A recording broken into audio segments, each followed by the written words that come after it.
हाँ जी बेटा, 9th class, welcome again जी। तो लास्ट टाइम बेटा हमने क्या कवर अप किया, ग्रेविटेशन चैप्टर करते हुए acceleration due to gravity small g, जिसकी वैल्यू 9.8 मीटर पर सेकेंड स्क्वायर आई थी, वहां तक कैलकुलेट किया। लास्ट टाइम हमने बोला था एक दो न्यूमेरिकल्स कराएंगे। तो बेटा आपकी एनसीईआरटी बुक जो है न्यूमेरिकल्स लेकर आए हैं आज, वो कराते हैं। एक आपकी जो इक्वेशंस ऑफ मोशन हमने कर रखी हैं, उसमें बेटा यहाँ पर कैसे चेंज आ जाता है और उसका कैसे यूज किया जा सकता है वो करा देते हैं। तो लेट्स स्टार्ट। अगर बेटा आप अपनी एनसीईआरटी बुक के हिसाब से चलते हो तो उसमें पेज नंबर 134 पे इसका ना 10.1 एग्जाम्पल है, वही करवाते हैं। उसको ध्यान से देखना, उससे इजी रहेगा आप लोगों के लिए ढूंढना। तो 10.1 बेटा पेज नंबर 134 पे अगर आप देखते हो तो इसमें क्वेश्चन दे रखा है यार, देखना जरा, यही करा देते हैं। It says that the mass of the earth is 6 × 10⁻24 kg। बेटा ये ना भी दिया हो याद होना चाहिए, अर्थ का मास 6 × 10⁻24 kg and that of moon is, और जो मून का मास है वो कितना दे रखा है, 7.4 × 10⁻22 kg। If the distance between earth and moon is, अगर अर्थ और मून के बीच का डिस्टेंस कितना दे रखा हो, 3.84 × 10⁻5 किलोमीटर बेटा जी। Calculate the force exerted by earth on the moon. Mass दे रखे हैं, दोनों के डिस्टेंस भी दे रखा है, और अर्थ मून पे कितना फोर्स लगाती है भाई, वो कैलकुलेट करना है। अच्छा, capital G universal gravitational constant, इसकी वैल्यू आमतौर पर दी होती है, लेकिन नहीं भी दी हो तो आपको पता होनी चाहिए।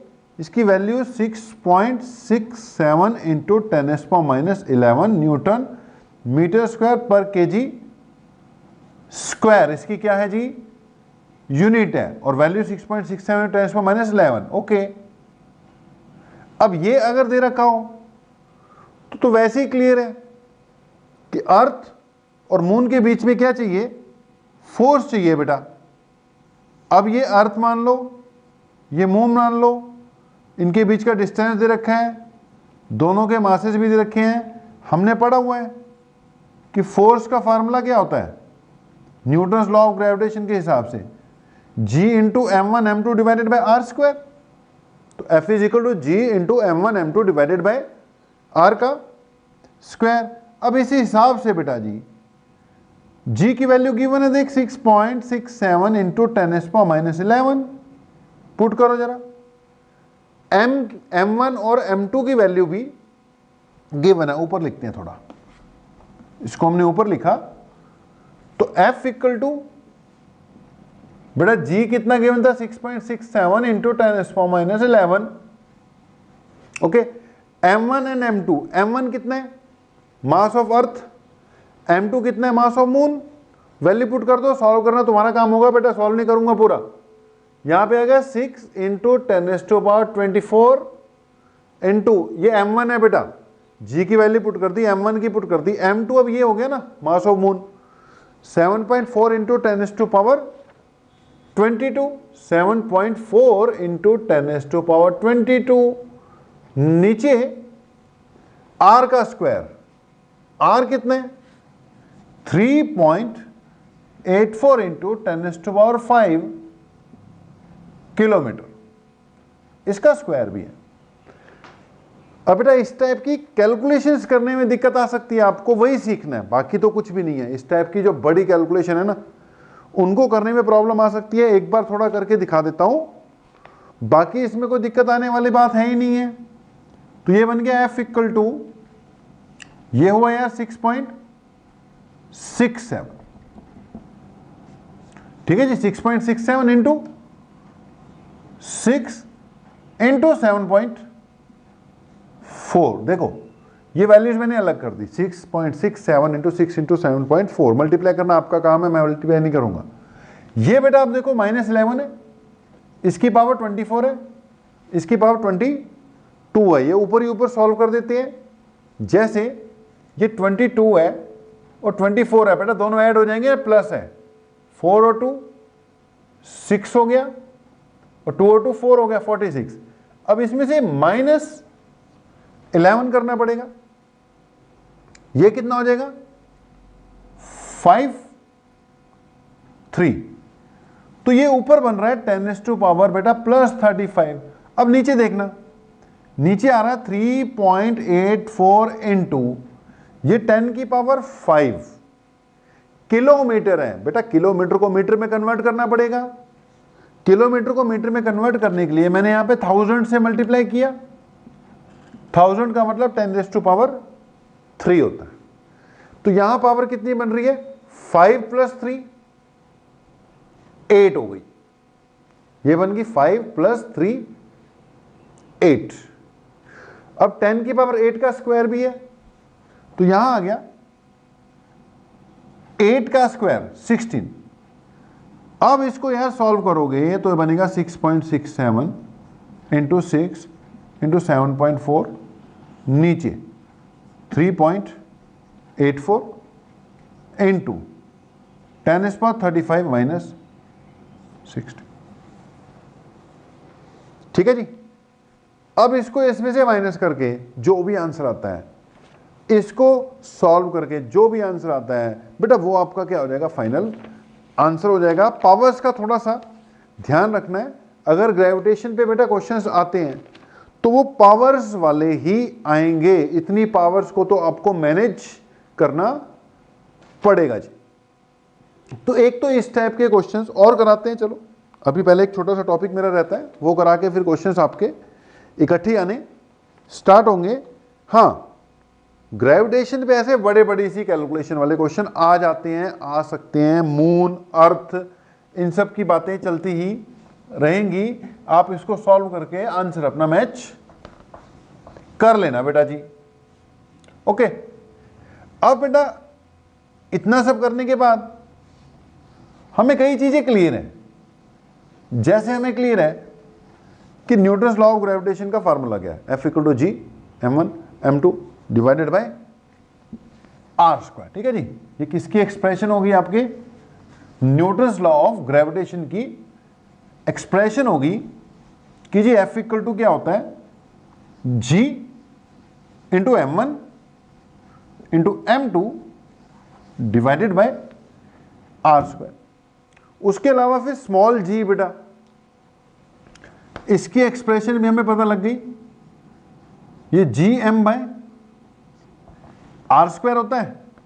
सॉल्व करने पे अप्रोक्सीमेटली इसकी वैल्यू 9.8 मीटर/सेकंड² आ ही जाती है। ठीक है जी। अब अगली बात सुनना। अगली बात यह है कि हमने ना एक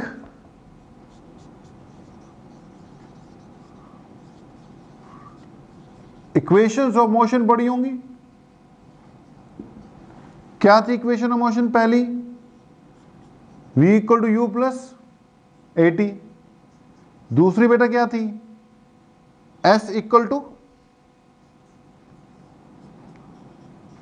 ut + ½ at²।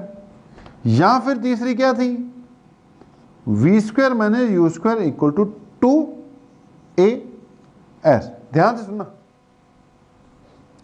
अगला पॉइंट ये है बेटा कि अगर तो मोशन नीचे हो रहा है, ठीक है, जमीन पे, फॉरवर्ड डायरेक्शन में, बैकवर्ड डायरेक्शन में, तो ठीक है ये लगती है।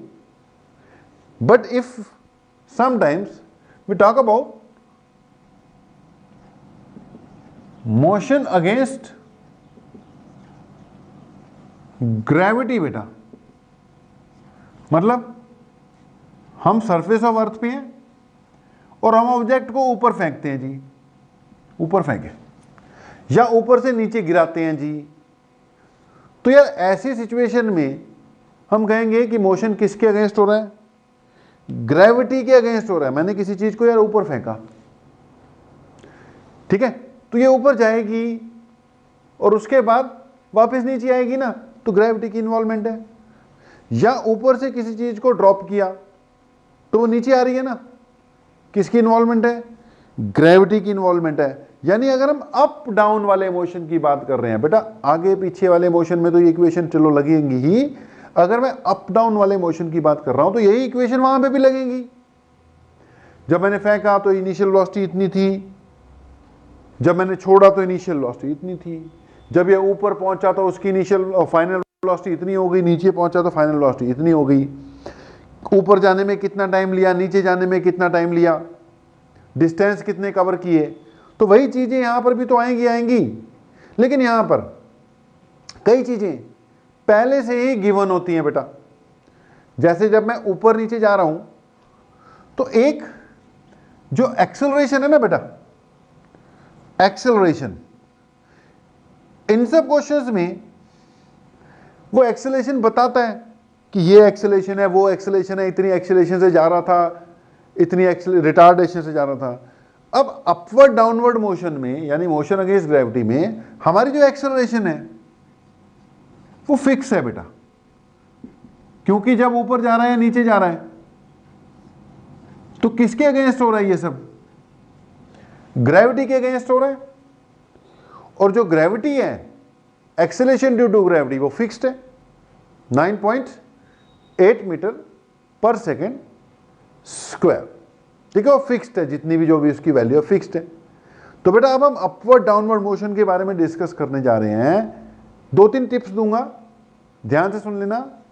अगर हमने किसी चीज को ऊपर फेंका, मान लो कोई चीज बेटा यार ऊपर की ओर जा रही है, अब ये ऊपर की ओर जा रही है तो इसको ग्रेविटी नीचे खींचेगी, तो जी की वैल्यू नीचे की ओर एक्सेलरेशन ड्यू टू ग्रेविटी लगेगी। तो जो जी है ना, जी बेटा, अगर कोई चीज ऊपर जा रही है तो यार ये जी यानी ग्रेविटी के कारण उसकी स्पीड कम हो रही है, कमी होगी। अब स्पीड कम हो रही है तो ये जो जी है ना, एक्सेलरेशन ड्यू टू ग्रेविटी, ये रिटार्डेशन जैसा रोल प्ले करेगी। रिटार्डेशन जैसा रोल प्ले करेगी तो इसको नेगेटिव यूज करना है। अगर आपका ऑब्जेक्ट ऊपर जा रहा है, ऊपर जा रहा है, तो जी नीचे की ओर लग रही है उल्टी डायरेक्शन में, तो इसको क्या लेना है? 9.8 मीटर पर सेकेंड स्क्वायर लेना है, लेकिन नेगेटिव वाला। अगर आपका ऑब्जेक्ट ऊपर से नीचे की ओर आ रहा है, भाई ऑब्जेक्ट भी नीचे आ रहा है और ग्रेविटी भी तो नीचे की ओर खींचती है, यानी ये ग्रेविटी स्पीड बढ़ाएगी। ऊपर जा रहे हो, ऊपर जा रहे हो तो ग्रेविटी नीचे की ओर लग रही है, वो आपकी स्पीड कम करेगी। आप नीचे आ रहे हो तो ग्रेविटी तो आपको खींच रही है नीचे, वो आपकी स्पीड को क्या करेगी? इंक्रीज करेगी। तो मतलब ऊपर जाते हुए जी नेगेटिव लेना है, नीचे जाते हुए जिधर को तुम जा रहे हो भाई उधर उसी तरफ तो आपको फोर्स लग रहा है अर्थ के कारण, तो जी की वैल्यू कितनी लेनी है? 9.8 मीटर पर सेकेंड स्क्वायर ही लेनी है, लेकिन पॉजिटिव रखनी है। कैसी रखनी है ये? पॉजिटिव। सीधा सा हिसाब, अगर ऊपर फेंका चीज को तो जी नेगेटिव रखना है, नीचे आ रही है तो जी पॉजिटिव रखना है। ऊपर जाते हुए नेगेटिव, नीचे जाते हुए पॉजिटिव। एक और बात, कभी कभी जी को हम 10 भी मान लिया करेंगे। क्वेश्चन में गिवन होगा तो मान लो 9.8 बेटा अप्रोक्सीमेटली 10 ही होता है ना, 9.8 अप्रोक्सीमेटली 10 ही होता है, इसलिए जी को आमतौर पे क्वेश्चन में भी कह देते हैं कि take g is equal to 10, तो इसको 10 ही मान लिया करेंगे। ओके, रूल ये है कि जब तक गिवन ना हो तब तक 9.8 मानना होता है, अगर गिवन हो 10 तो 10 ही मानेंगे। लेकिन आप अपनी कैलकुलेशन इजी करने के लिए आप एज्यूम भी कर सकते हो कि जी की वैल्यू हमने क्या लेके सॉल्व कर दिया, 10 लेके सॉल्व कर दिया। ओके, अब अपवर्ड डाउनवर्ड मोशन में फिर हमारी जो इक्वेशन ऑफ मोशन है उनकी थोड़ी सी शेप चेंज हो जाएगी बेटा। कैसे चेंज हो जाएगी? कि जो एक्सेलरेशन है ए, उसका रोल किसने प्ले करना है? एक्सेलरेशन यानी ए का रोल किसने प्ले करना है? बेटा जी ने प्ले करना है।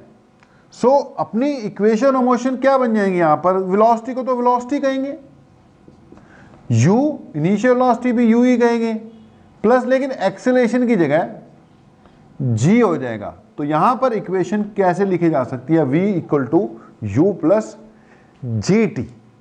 ओके, एस को अब मैं यहां पे एच कहना शुरू कर दूंगा, ऊपर जा रहे हो या नीचे आ रहे हो तो बेटा हाइट कवर हो रही है ना, खैर एस रख दो तो भी कोई फर्क नहीं पड़ता, लेकिन आमतौर पे यहां पर फिर एस की बजाय पर एच यूज करना शुरू हो जाएगा, तो ये बन जाएगा h equal to u t plus half, a की जगह जी टी स्क्वायर आ जाएगा, और यहां पर अपनी तीसरी इक्वेशन हो जाएगी v square minus u square equal to 2 GH। Okay, अब ये आपको क्या रखना पड़ेगा, याद रखना पड़ेगा, न्यूमेरिकल्स इस पे बेस्ड आ सकते हैं, आएंगे। तो इस टाइप के क्वेश्चंस, इस टाइप के न्यूमेरिकल्स अभी हम करने जा ही रहे हैं, लेकिन हमने कहा पहले क्या कर दें, आपको इक्वेशंस की नॉलेज दे ही दें। तो ये सिचुएशन है बेटा, इसका भी यूज किया जा सकता है। तो पहला फार्मूला वही न्यूटन्स लॉ ऑफ ग्रेविटेशन वाला, F equal to Gm1m2 divided by r square वाला, और अगला फार्मूला फिर ये तीन इक्वेशन आ गई, इन पे बेस्ड एक दो न्यूमेरिकल हम कर ही रहे थे और करा देते हैं। देखो पेज नंबर 134 वाला करा दिया मैंने। अब 10.2 आपका एग्जाम्पल आता है, 10.3 आता है, ये पेज नंबर 136 पे बेटा। अब इस पे आते हैं, पेज नंबर 136 वाले एक दो क्वेश्चंस हैं, उनको कवर अप कर लो यार, ये लिखी रहने देते हैं। आपकी इक्वेशन ऑफ मोशन, इसको लिखी रहने दो, क्या कह रही है। ओके बेटा, 10.2 एग्जाम्पल है, ध्यान से सुनना। कह रहा a car falls off a ledge and drops to the ground. Car गिर गई, बॉल कह देता, बॉल फॉल्स, कार ही गिरा दी अगले ने। कह रहा car falls off a ledge and drops to the ground in 0.5 seconds. ऊपर से कोई कार गिर गई, कार खाई वाई में गिर गई होगी, ओके। और कह रहा नीचे तक आने में कितना समय लगा उसको, 0.5 सेकेंड्स, ओके। जी कह रहा 10 ले लो। अब उसने बोला let g is equal to 10, दे दिया तो बहुत बढ़िया है, हम जी 10 ही रखेंगे, इजी रहेगा। What is its speed on striking the ground. कहता जब ये यहां से गिरी, नीचे गिरी ना, नीचे धाड़ से गिरना है इसने, नीचे पहुंचते पहुंचते उसकी स्पीड कितनी हो जाएगी, एक तो ये फाइंड करना, नीचे गिरते गिरते उसकी स्पीड कितनी हो जाएगी। तो बेटा नीचे गिरते गिरते उसकी स्पीड कैसे निकालोगे। मान लो कार यहां पर थी, पहले वो रेस्ट पे थी ना, ऐसे गिर रही होगी ना, गिरना स्टार्ट जब उसने किया तो रेस्ट पे थी, तो मान के चलेंगे इसकी इनिशियल वेलोसिटी कितनी है, 0। ओके, अब यहां से यहां गिरने में टाइम दे रखा है अगले ने।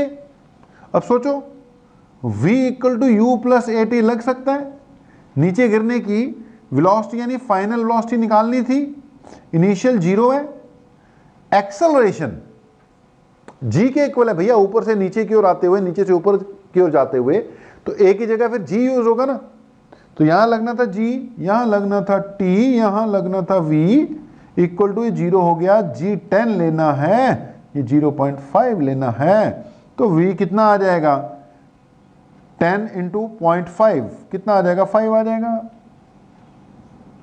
यानी जब ये नीचे पहुंचा, आंसर चेक कर लेते हैं, 5 आ गया, कोई दिक्कत वाली बात नहीं होनी चाहिए। उम्मीद है समझ लगी गया होगा। तो उसको नीचे आने में कितना टाइम लगा, 0.5 सेकेंड। तो जब ये नीचे पहुंचा, कितनी स्पीड से पहुंचा, 5 मीटर पर सेकेंड स्क्वायर से। इसी में बेटा एक और पार्ट है, वो क्या कह रहा है, कह रहा what is the average speed during this 0.5 second. देखो बेटा ऊपर से नीचे आते आते इसकी स्पीड कंटिन्यूसली इंक्रीज हो रही थी, कंटिन्यूसली इंक्रीज हो रही थी, कंटिन्यूसली इंक्रीज हो रही थी, तो हर पल स्पीड सेम थोड़ी रही है। अब हमें इसकी क्या निकालनी है, एवरेज स्पीड। सेकंड पार्ट में बोल रहा है क्या निकाल लो, एवरेज स्पीड। वैसे तो कई फार्मूले होते हैं, एवरेज स्पीड के, पर यहां पे लगाया जा सकता है एवरेज स्पीड का initial velocity plus final velocity divided by 2 बेटा, u plus v divided by 2।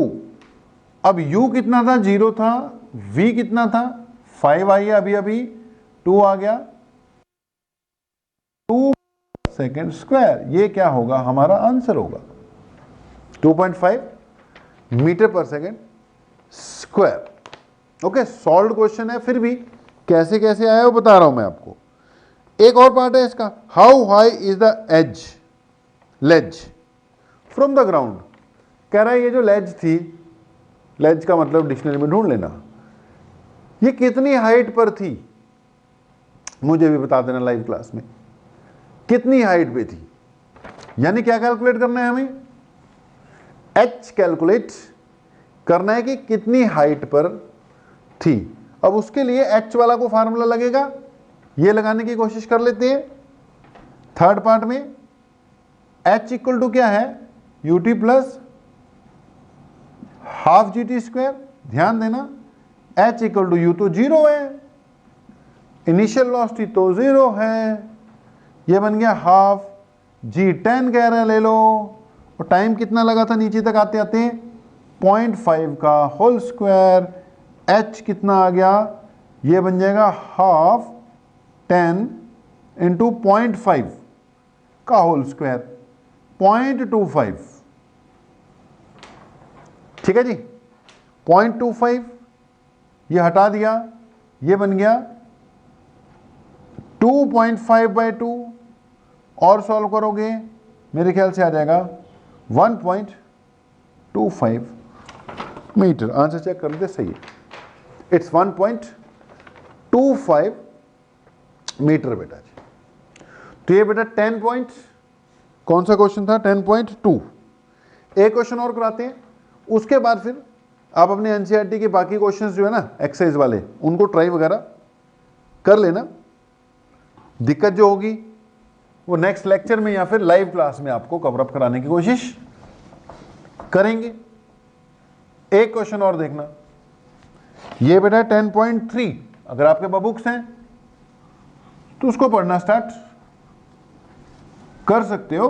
Question number 10.3 जी।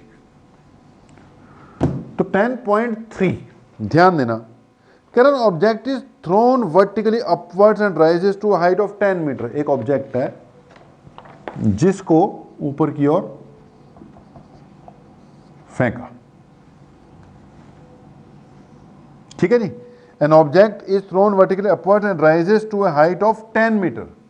कितना ऊपर पहुंचा, यहां से फेंका 10 metre. Calculate the velocity with which the object was thrown. कह रहा है किस वेलोसिटी से फेंका था। ओके, और एक और चीज पूछ रहा है, the time taken by the object to reach the highest. एक ऊपर तक जाने का समय चाहिए, और दूसरा किस स्पीड से फेंका था वो चाहिए। बेटा यहां पे लॉजिक लगाओ कि जब हाईएस्ट पॉइंट पे पहुंच जाएगा तो उसकी वेलोसिटी एक पल के लिए जीरो हो जाएगी। हमने किसी चीज को फेंका फेंका फेंका फेंका फेंका, हाईएस्ट पॉइंट पर पहुंच गया, वो उसका फाइनल पॉइंट है। अब वहां पे पहुंचकर उसकी वेलोसिटी क्या हो जाएगी, एक पल के लिए जीरो हो जाएगी। यानी हाईएस्ट पॉइंट पर जो वेलोसिटी है उसको फाइनल वेलोसिटी मानूंगा मैं। जो भी हाईएस्ट पॉइंट पे उसकी वेलोसिटी है उसको मैं फाइनल वेलोसिटी मानूंगा, और जो फाइनल वेलोसिटी है वो कितनी आएगी, जीरो आएगी। अब लगा लो कोई भी फार्मूला, टाइम भी निकालना है, हाइट दे रखी है, हाइट वाला लगाता हूं, h equal to u t plus, नहीं ये नहीं लगेगा, v square minus u square equal to 2as। हाँ वो लगाते हैं, v square minus u square equal to 2gh। याद करो अभी लिखवाया था मैंने, v square minus u square equal to 2gh। अब बेटा देखिए यहां पर फाइनल वेलोसिटी तो जीरो है ना, इनिशियल निकालनी है ना, 2g 10 है ना, 10 ले लो, h दे रखा है ना 10, यहां से माइनस, अच्छा g यहां पे क्या लेना चाहिए था मुझे, माइनस। मैंने बताया था ना ऊपर की जब और जब जा रहे हैं तो g कैसा लेना चाहिए, माइनस। ओके, लेकिन हमने बोला हुआ यार अप्रोक्सीमेटली क्या ले लो, 9.8 को 10 ले लो, तो ये माइनस 10 मीटर पर सेकेंड स्क्वायर हो गया। ओके जी, अब यहां पर इसको सॉल्व करोगे तो कुछ नहीं है, यू स्क्वायर इक्वल टू, ये माइनस माइनस कट जाएगा, ये 2 आ जाएगा, और ये क्या आ जाएगा 100 आ जाएगा, u इक्वल टू 10√2 मीटर पर सेकेंड। बेटा आंसर चेक कर लेते हैं। इट विल बी, इन्होंने 9.8 मानकर किया, 9.8 मानकर करोगे तो एग्जैक्ट आंसर आ रहा है, मैंने 10 मान लिया, थोड़ा सा पॉइंट्स में आंसर आएगा। अपना आंसर 10√2 आ गया। ओके बेटा, अब √2 की वैल्यू होती है 1.414। याद रखो जो भी चीज बताता हूं, √2 की वैल्यू कितनी होती है 1.414। अब ये आंसर आ गया अपना 14.14 मीटर पर सेकेंड। ठीक है जी, इनका 14 आ रहा है पूरा, अपना 14.14 थोड़ा सा बढ़ गया। और क्या चाहिए था, सेकेंड टाइम चाहिए था। अब निकल ही गया टाइम के लिए तो जो मर्जी लगा लो, v equal to u plus GT लगा लो।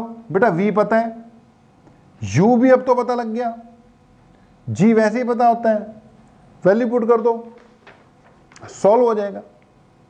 ठीक है जी, तो ट्राई करो बेटा खुद। एक दो मैंने स्टार्टिंग करवाई, बाकी अपनी बुक में से कुछ क्वेश्चन, एक्सरसाइज वाले क्वेश्चंस ट्राई करो लाइव क्लास में, उसके डाउट्स वगैरह फिर आपके लेते हैं और कुछ न्यूमेरिकल नेक्स्ट क्लास में और आपको देते हैं। अभी तक के लिए इतना ही, मिलेंगे ब्रेक के बाद। Thank you very much.